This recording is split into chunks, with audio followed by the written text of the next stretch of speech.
সচিব আল্লামা সৌম্য আব্দুস সামাদ মাদ্রাসাতুল আলিয়া, যাদের অক্লান্ত পরিশ্রমে বাংলার ইসলামী রাজনীতিতে একটি শান্তিপ্রিয় দল সৃষ্টি হয়েছে।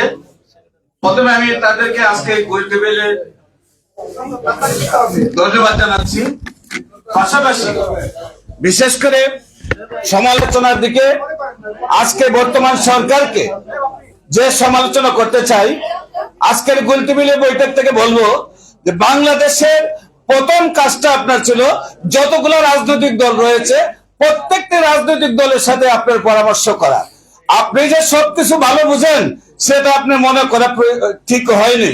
আপনি বোঝা উচিত ছিল যতগুলা দল নিবন্ধিত হয়েছে প্রত্যেকটি দল, এই আপনার কথা বলবেন না, প্রত্যেকটা দল তার নিজস্ব গতিতে সংগঠন বাংলাদেশে এস্টাবলিশ করার পরে তারা রেজিস্ট্রিত হয়েছে।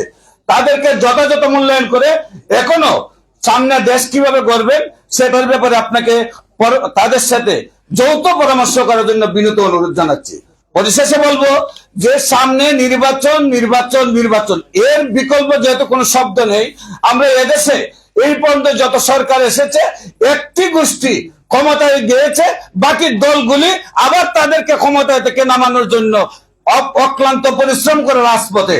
আমি বলবো সব দলের রাজনৈতিক নেতাদের অংশগ্রহণে যাতে সুষ্ঠু সুন্দর জাতি ভোট দিয়ে একটি সরকার গঠন করতে পারে সেই ধরনের পরিকল্পনা নেওয়ার জন্য প্রত্যেকটা রাজনৈতিক দলের সাথে প্রেসিডেন্ট সেক্রেটারির সাথে আপনার নির্বাচনের প্রতিটা কাজে শেয়ার করা প্রয়োজন মনে করছি।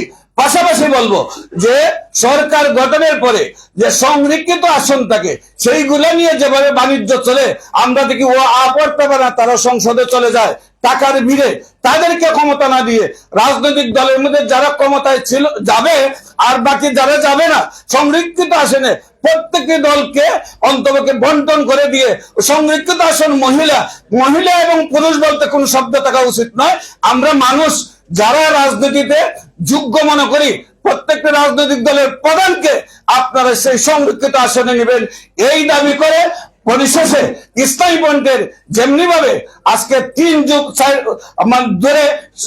যুগ ধরে শান্তিপূর্ণ রাজনীতি করে আসছে, যেখানে সে আমরা বলতে পারি আমাদের মাননীয় চেয়ারম্যান এমনই নির্দেশনা দেন যে একটি ছেলের হাতের জন্য কোনোদিন একটি চোর অন্য সংগঠনের নেতা কর্মীরা খায় না।